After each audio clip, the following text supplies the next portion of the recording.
Hi, Elisa. Great to have you on the show. Thank you so much for joining us on the Beyond Barriers podcast. Hi, I'm very excited. This is going to be fun. So, this is such an important interview, and I couldn't be more delighted to be able to share your story and your strategies with our audience. You are in the very tiny percentage of C suite women leaders and board directors in the world, especially in the tech industry. So, your perspective is so important for so many women around the world to learn from. So, I want to take us back to where it all began. Tell us your formation story. Well, I was thinking about this when you asked me to be on the show. And what is my formation story? It's really about two things. One, it's about loving the customer. And, my very first jobs were all about sales. I was a Mm, salesperson. I carried a bag, I had a quota. And I learned very early on in my career in selling enterprise solutions, of which mm, I was trying to learn what they even were, is that when you build relationships and help people solve problems, you create value. mm, And so I loved being in sales, but why did I even go into sales in the first place? I had no idea that I would say something like what I just said about creating value. I really was looking for a way to absolutely create a plan for myself to have financial freedom. I mm, knew that I didn't want to depend on anybody else throughout my life. I wanted to be able to make decisions on my own. I wanted to have my own independent choice of what I wanted to do. And so I knew I had to start something that would start to create some financial gain for me, mm, because to me financial gain created independence. Not just mm. financial independence, but decisions about my life that I wanted to make, I needed and wanted to have freedom. So I went into sales thinking I'll make a lot of money. And it sounds so shallow, but it wasn't shallow at all. It was Yeah. about me creating a foundation for my life where I could make decisions and create turning points for myself that wasn't on somebody else's agenda, but on Mhm. my own. And in sales, I learned this great thing about customers and relationships and creating really trusted, enduring relationships that created value. That is phenomenal. One of the things that is often associated with the gender gap in women rising up to C-suite and board roles is aligning to P&L positions and sales experience. Yeah. Um, did you draw that connection back then, or how much do you think that foundation really helped you not only develop the skills and competency, but also the confidence? Yeah, I had no idea back then. I could never articulate something so sophisticated like you just did. All I knew is that if I met my quota, I would make 100% of my commissions. And if I went over my quota, that I could get to the accelerators. And I cared about that. I cared about that a lot. But what happened over time is I realized what you just said, which is when I went to meetings or when I was trying to solve a customer problem, I couldn't solve the problem by going to my sales manager. I Mm, solved the problem by talking to the product team, by getting to know the engineers, by understanding the headquarters philosophies and methodologies and mhm, policies. You actually learn about the whole business because you're trying to solve a customer problem, which means you need something from the company potentially to change, whether it's a product roadmap or a technology protocol or a policy on how we do billing or whatever it may be. And so that is what really turned the light bulb on for me. And I realized, wow, this is how business is done. mm. That is powerful because it really gives you such a holistic perspective on business as you're trying to serve the customer. And Very, very early in my career.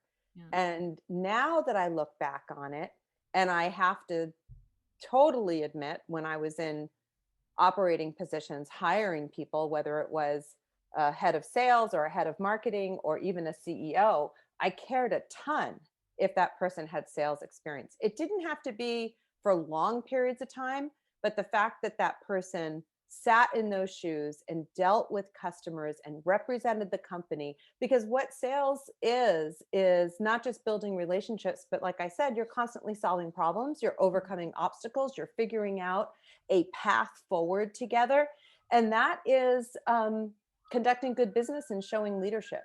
Right, absolutely. Now, you also started off in enterprise sales, which I is did. the hardest thing there can be. It's a complex sale, a complex process, and big dollar values. Yeah. My background is in enterprise sales as well, so I can completely relate. Tell me how you developed that skill. Like it's one thing getting the role, Yeah. and another thing sort of figuring it out, and what helped you develop that mastery. Well, I'll tell you a quick funny story. I mean, when I first started, I worked for the business division of AT&T, and T, and at the time, that was the part of the business that sold these big enterprise softwares called software defined network solutions to big companies. And I was in a training program. I was 21 years old. I was in a training program. Most of the people I worked with were definitely my senior in age and certainly my senior in experience. And my job was to follow them around and learn and potentially help them with some of their homework or whatever needed to happen for the customer meeting. And very quickly, I learned that these AEs or account executives had these really large bags. I mean, they had 20, 30 customers in their bag, but they only spent time with 4 or 5 of them because those were the customers that they could nurture and sell things to, and they didn't have time for the rest. And I realized after a couple months that, wow, there's like all these customers that don't get any phone calls, that don't get any attention. And of course, their trajectory and trend curve is going down. They're not spending any money with us and Mhm. generally have negative ratings against the company. And so I got kind of bored following everybody around. And I said at a meeting one day, hey, why doesn't everybody give me their bottom 3 accounts? And I'll go talk to them. I'll go see what's going on. We'll go figure out if we can turn some of them around. And I think most of the people in that room kind of snickered at the young girl of, yeah, sure, let's. So they called me the sales rep for the dog accounts, and and so they gladly gave me all their bottom accounts. That was something great for them because it took the weight off the trend line that was Yeah. going down, and they transferred it all to me. And I started calling these customers who were either angry, ignored, or, something in between. And what happened over time, of course, is, I started learning all the reasons why they weren't doing business with us. And I couldn't turn all of them around, but I certainly turned some of them around Hmm. and started to be able to change the nature of the relationship and the amount of money that they spent with the company. And I started to make these big commission checks. And it was fantastic. I loved it. And then when the accounts turned around, all the rest of the senior team said it's time to transfer that back to me. I said, wait a second. Hold on.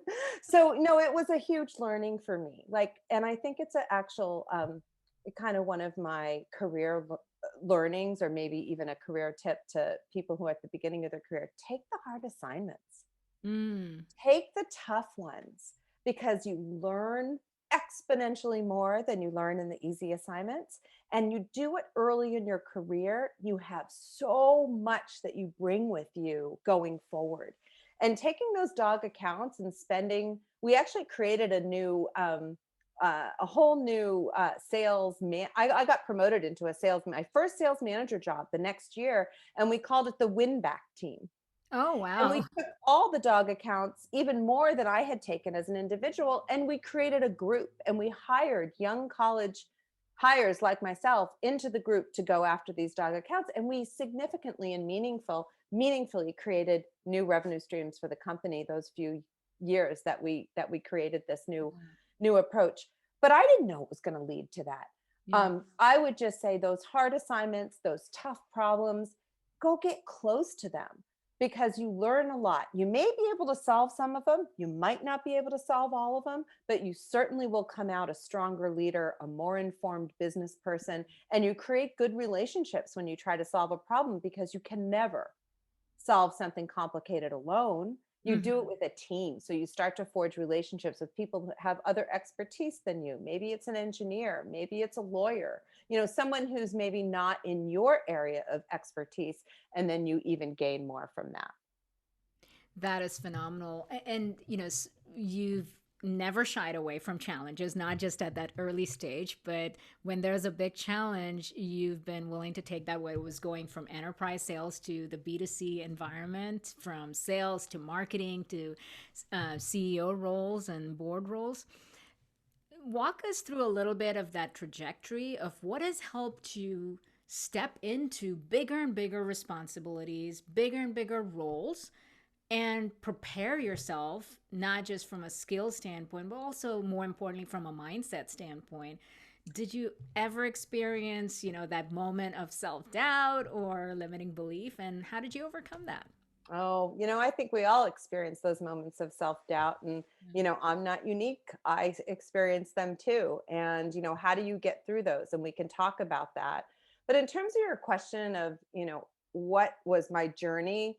For whatever reason, I took a lot of jobs that were the first kind Mm. of, I told you the story about the sales situation, but also that happened later in my career in marketing. And I happened to, and I hope most of us and all of us are lucky like this, but I worked for an amazing company, Sun Microsystems, and the leadership at Sun was very welcoming to new ideas. And they were very open to people who wanted to go tackle tough Mm. problems. And kind of, I would say, in the middle of my marketing career, I had switched from sales to marketing. I thought marketing was amazing because it wasn't just about the quota I had or the quota my team had or the zip code or or the sector that I was assigned to as a salesperson. It's about the whole market. Oh my gosh, now we can actually really make some change and make a difference here. So marketing kind of got caught my attention, and I started my marketing career really at Sun Microsystems, and I had done every marketing job in the book and the number of years that I was there. But the reason I bring them up is I worked in an organization where, God knows how many levels I was away from the CMO, many. And it was early days about digital. People didn't Mm. really even know what it meant. And I came up with this idea of like, we really need to have a digital marketing team at this company. And it sounds so silly today because everything's digital today, but it honestly, it was just not, it was the beginning of email, Right, really, in terms of being able to even talk to customers in a digital right. form. And so I made a proposal to the CMO. His name was John Luacano. I still think of him as an amazing leader, that said, hey, I want to go do this, and I want to, hopefully bring some people to go figure this out. And he quickly endorsed it, funded it, gave me a budget, told me I could hire some people, and we created a central e-marketing team for the organization that turned out to be the seed of the digital expertise of Sun in future years. And I tell that story because of your question around like, how did you forge the path? Well, where you see opportunity, Mm. or you see I said a Or problem need. earlier, but a need or Yeah. a potential gap, go try to figure that out. Be Mm. creative about that, because I'm trying to teach my kids this. Like they're college age, going to be entering the working world, and they're kind of learning what the process is to apply for a job and how do you go through you know the kind of methodology Mm. to be considered. And yes, you need to do those things, but you have to also know you can break, beyond barriers, right? You can create your own way of going after these things, which is actually very attractive to companies, very attractive to employers. I mean, this is what entrepreneurs do every day. But if you're going to go work for a big company or even a startup company, Mhm. you want to be in the mode of, how do I make things better? It's not just about the rules of today, it's about how do you bust through those to create the rules of tomorrow. Right. It goes back to what you started with, which is all about creating value and, having that mindset of, the entrepreneurial mindset of just constantly innovating and looking to say where you can contribute the most. Yeah, Um, I remember early in my career, as a marketing leader, now not as a sales leader, but there are a lot of, I worked at a company where there was I don't know that this is unique, but a lot of men in the executive suite and a lot of women on the marketing team, yeah. and women who were working really hard, and young women, women who maybe were entering the early stages of marriage or maybe having babies. Hmm. And I started feeling really vulnerable because so many women on my team were taking maternity leave and leaving Mm. to have their babies, and some of them weren't coming back, or we didn't know if they were coming back, and life was changing, and the company wasn't really ready for that, for Mm. all of these fantastic, hardworking, successful women. How do we support them? Because you look up and there's no one that looks like you up there. And so why would you come back? How would you fit in?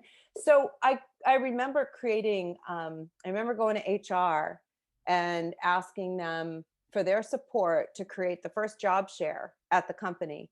Now, today we have all sorts of flex time and job shares and support each other, but that didn't exist. A job share, what does that even mean? And so we created the first structure for a job share at the company that then was used as a template for other. Now, it happened to be women. No men applied for the job shares, but and that's okay. Mhm. But it was fantastic because we had, now in the marketing department, we just didn't have a lot of women. We had women who were sharing jobs, and Mhm. there was no question. Two amazing, successful women sharing one job, you were getting way more than one job of output. And it gave them the lifestyle they wanted and needed with young babies at home, and it gave the company a tremendous amount of value. And that was one of the things early in my career I realized, oh, as a manager, as a leader, again, like, let's do what makes sense, not just what was done up until today. And whether it was a job share or whether it was working through more modern and more appropriate ways of thinking about women being supported in their career through their changing needs in life, Mm. whether it was creating a significant relationship, whether it was having children in the home, whether you adopted or whether you had a biological child. All of those things matter because these women were smart and amazing at work, and we didn't want to lose them. So how did that work for you personally as well? Because with your career and the incredible accomplishments you've had, how did you navigate that personally? As you're sharing the story of supporting other women. But what about your own, decisions? And we often hear about those feeling guilty about trade-offs or feeling like you're. Well, now you're getting into the hard stuff. Because it's so much easier, at least for me, to support and create connection with other women who are trying to do this. But in terms of yourself, it's super hard. This is like high level of difficulty kind of stuff.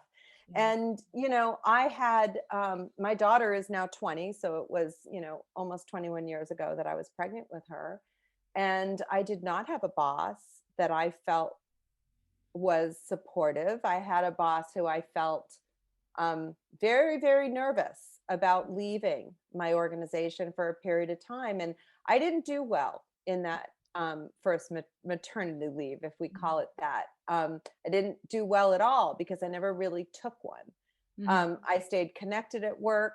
I went in to visit. I stayed in contact with the people that worked for me. I was concerned about my level, my position, my security. And in looking back, it was all wrong. I should not have done that. The only thing that I can tell you that came good out of that, because it was a tremendous amount of anxiety and stress, is that I had a second baby and I did it better the second time.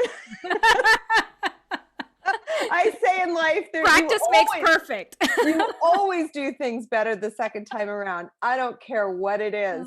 Do Yeah, everything at least twice in life because the yeah. second time is always better. So Eddie, my son, that I did much better on maternity leave and got to finally spend time with my daughter during that time too, since Yeah.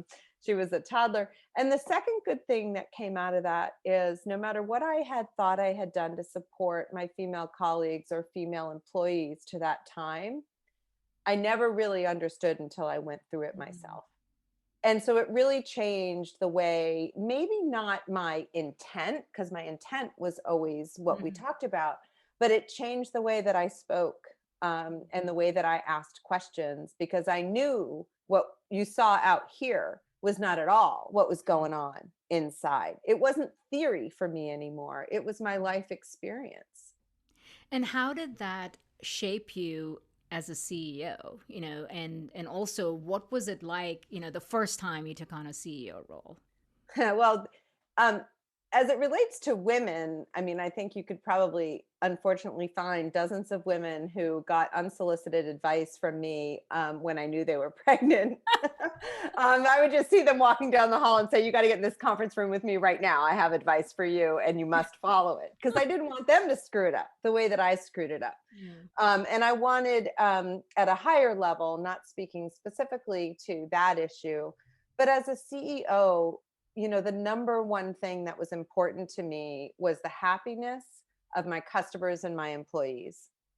And I never believed that you could have happy customers or even customers who were satisfied and um, um, appreciative of problem solving unless your employees were motivated to do that.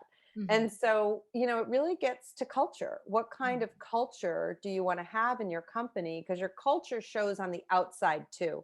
And Hmm.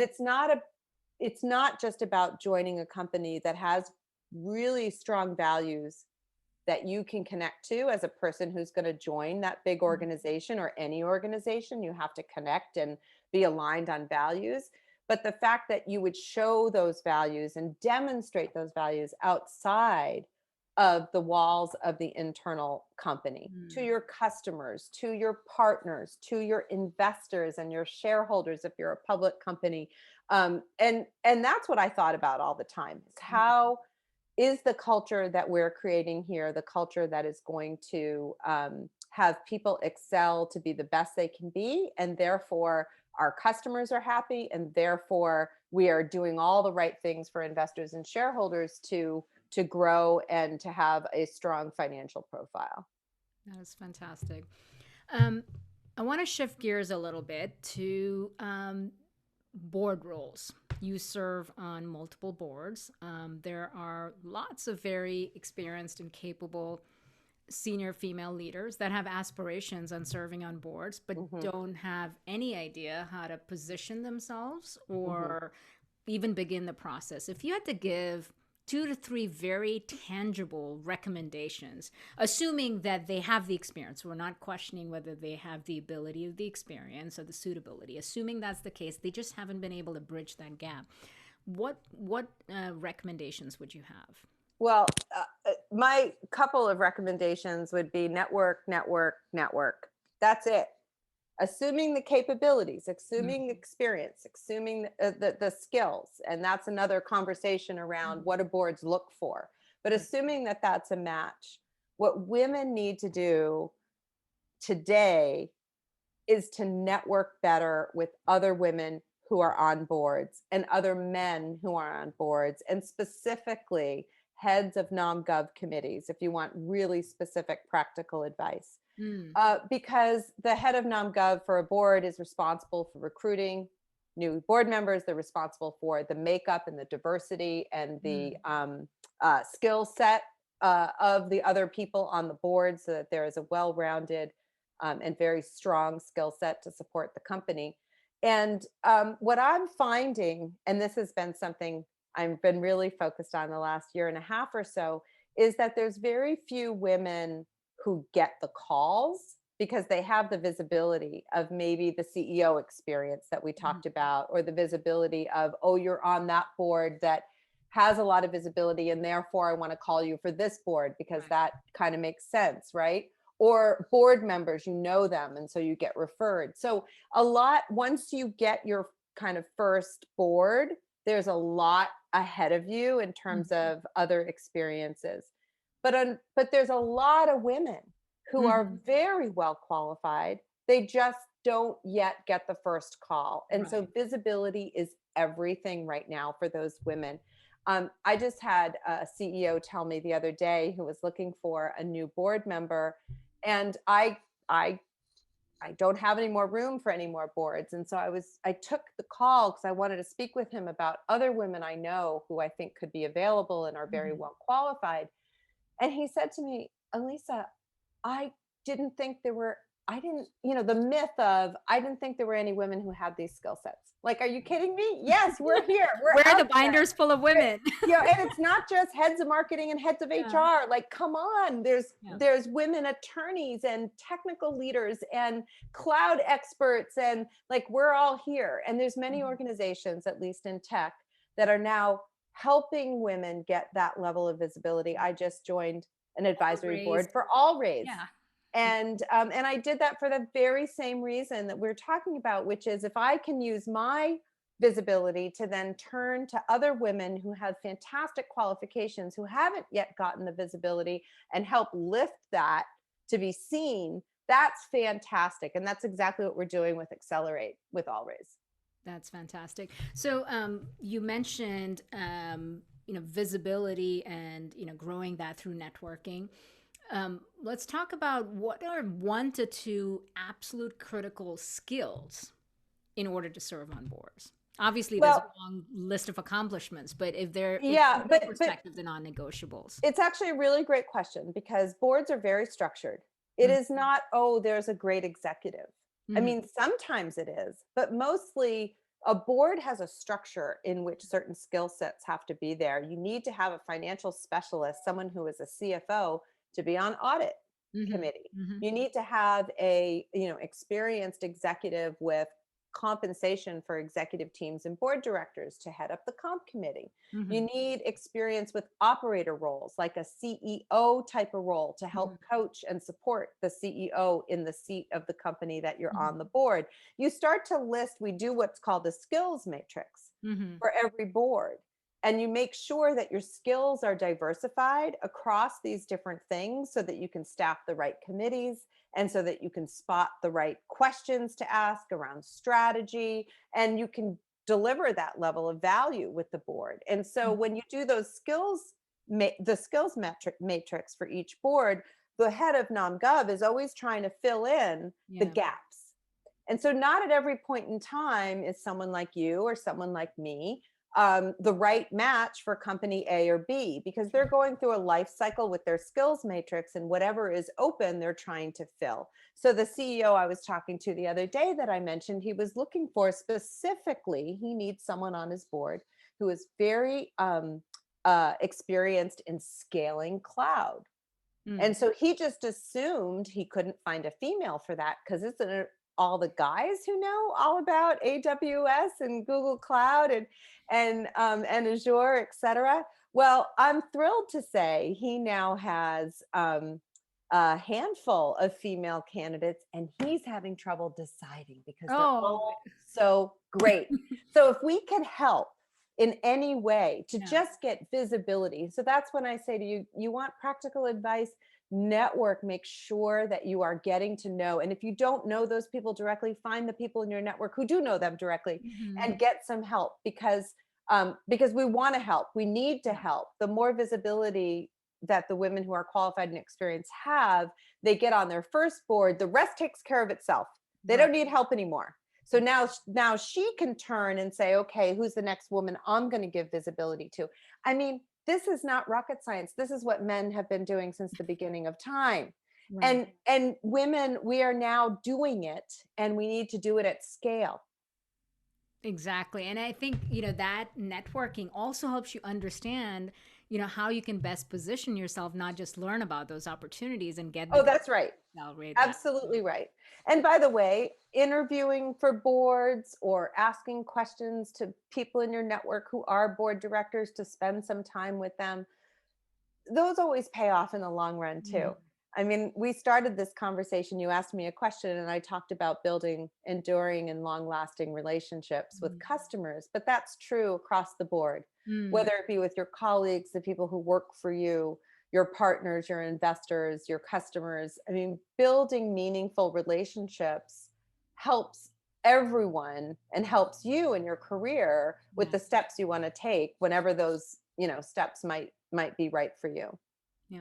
So one of the organizations that you're part of is Operator Collective, Hmm. and want to get your perspective on advice for startup founders, female founders of startups, as Yeah, I mean, I have such respect for entrepreneurs who are starting their own company, period, whether you're a man or a woman. But then on top of that, being a female entrepreneur and then going to pitch for dollars and everything that's kind of lined up to fight you in your efforts is just ridiculous.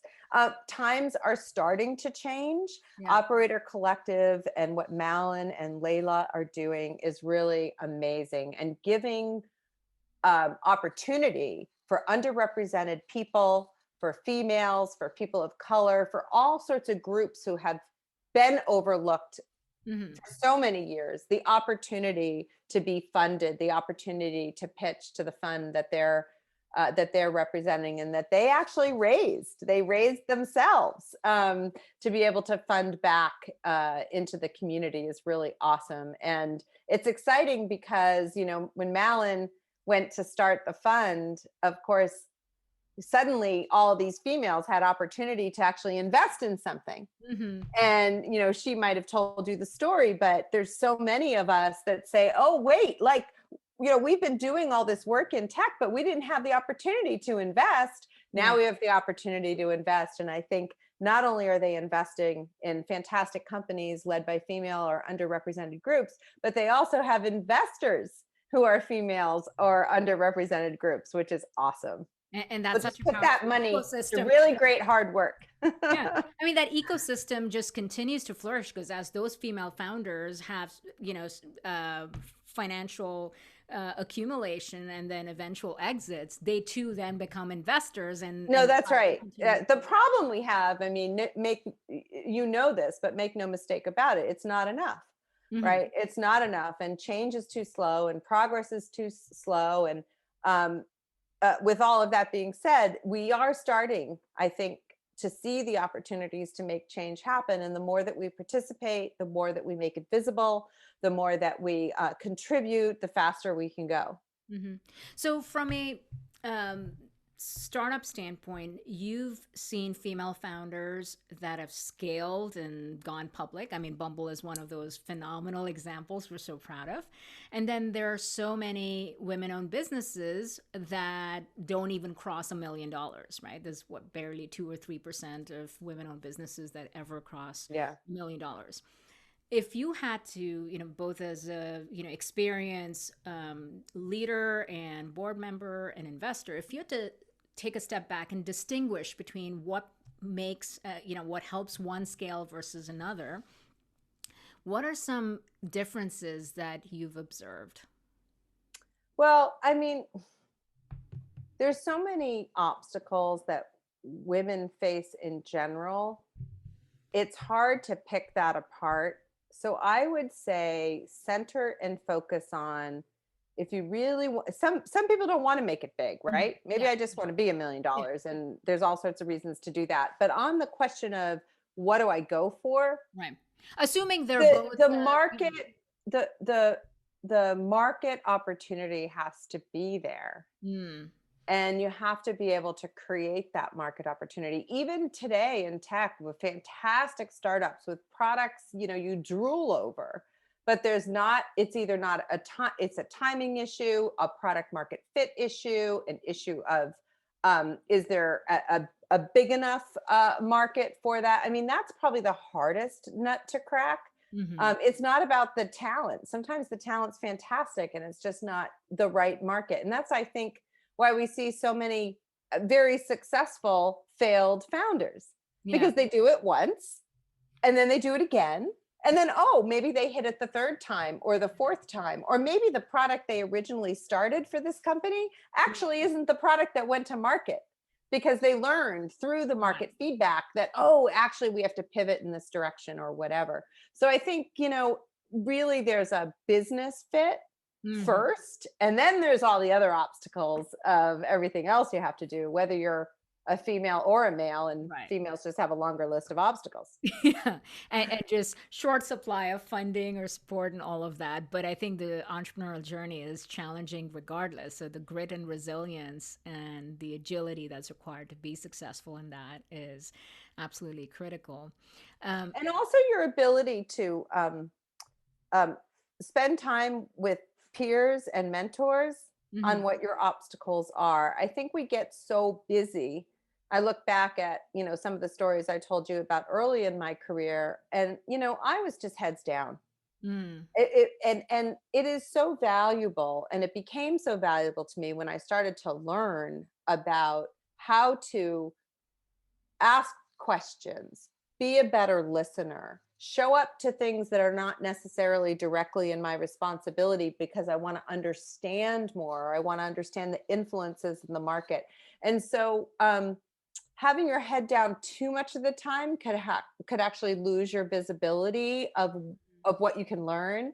And so I would say, whether it's a startup founder or whether you're working, in a specific department in a company, carve out time for those things you don't know a lot about, to be a listener and observer, and continue to, be a sponge on things you don't know, because you become smarter and more aware. So, speaking of awareness and things that we learn, the past year has been very challenging, but also transformative in many ways. Oh man. What have Yeah. you learned? What insight have you gained, or something that personally for you has been the big aha over the past year?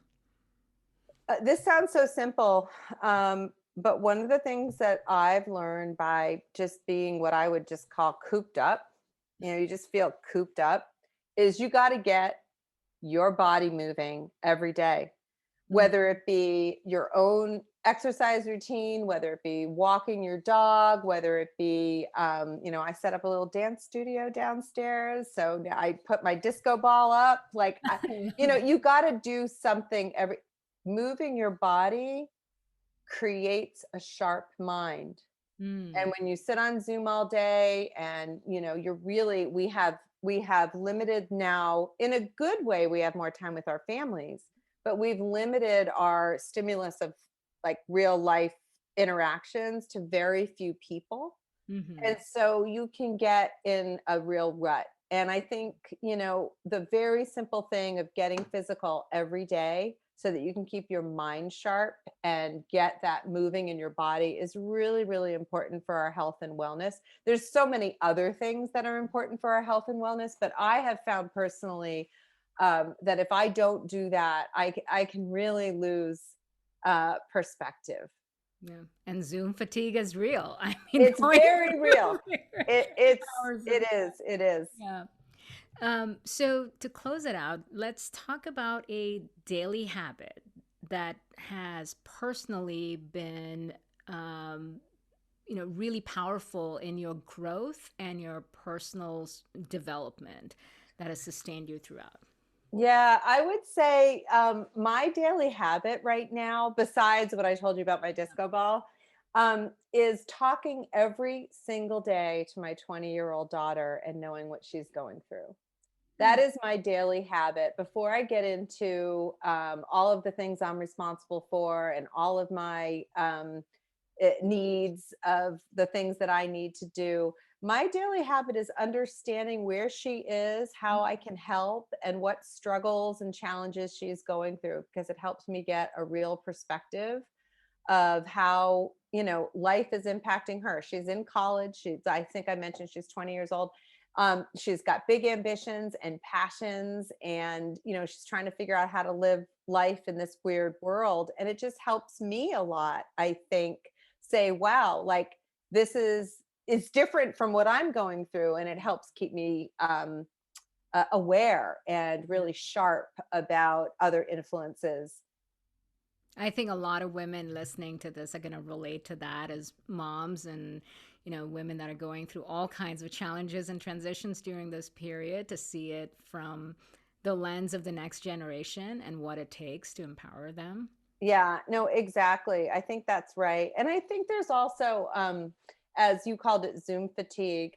I think just this fatigue in general, that life is not as stimulating as it was. We're not Mhm. going places. We're not even going out to we're starting to maybe go out to dinner, but there's just not a lot of diversity of where we are and who we're with. It's really important, even with the fatigue. So this is hard advice, but to still do your homework. Mm. There's, I think, this kind of, we all need extra TLC right now. And so there's a lot of understanding, and there should be. And there's a lot of blending of work and personal life, where it's not work plus personal. It's just life. Hmm. It's everything blended together. I mean, I'm in this room and I'm doing an interview with you, and but next thing I might do in this room is I'm going to wrap a birthday present, and then I'm going to get out my vacuum, and then I'm going to get on a board call. Like, that's all these things are happening in this one room, and my life is just like totally blended now, and we need to understand that with each other. We also need to show up prepared, though. And Hmm. I've just seen this kind of trend of like, well, I didn't have time for that, and I didn't have time for that, and I didn't have time for that. And I think that's going to get us. I think that's going to bite us in the butt, because we still have to be sharp, and we still have to be, ready. And if we're not ready today, then let's just be honest and say, I'm not ready today. Hmm. Like, too many things happened this morning, and I'm not ready today, but I'll be ready tomorrow. Mm. So adapt to the And way things are and just, make it work for you in the we best still way. have to be ready. Absolutely. Well, that's great advice. And Elisa, thank you so much for sharing your story and your journey and all of the strategies that will work for you. I'm excited for everyone around the world to hear this and learn from you, and excited to continue to support your success as you lead the way. It's been my absolute pleasure. Thank you so much.